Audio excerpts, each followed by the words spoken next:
দেখাবো ডোকরার দুর্গা। বাঁকুড়ার বিকনা থেকে কলকাতার এক বারোয়ারি পুজোয় পাড়ি দিচ্ছে ডোকরার দুর্গা। প্রতিমাতেই থাকছে বিশেষ চমক, আসুন দেখি।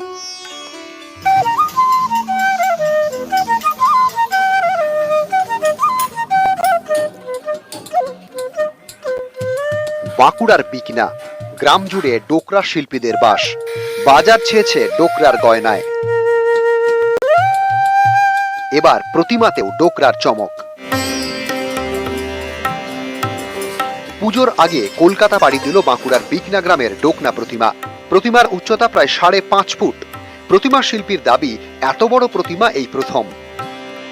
আমার একটা 1.5 ফুট একটা দুর্গা ছিল, সেই দুর্গাটাকে যিনি অর্ডার দিয়েছেন ওনাকে দেখিয়েছিলাম, সেটা পছন্দ হয়েছে। উনি বললেন না, আমার 1.5 ফুটের নয়, আমার 5 ফুট বাই 4 ফুট 2 ইঞ্চির একটা দুর্গা চাই।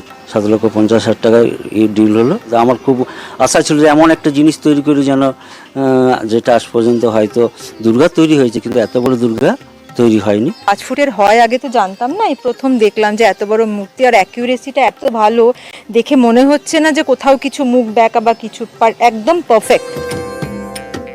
এক চালার প্রতিমায় সাবেকিয়ানার ছাপ। প্রতিমা তৈরি করতে লেগেছে প্রায় 3 কুইন্টাল পিতল।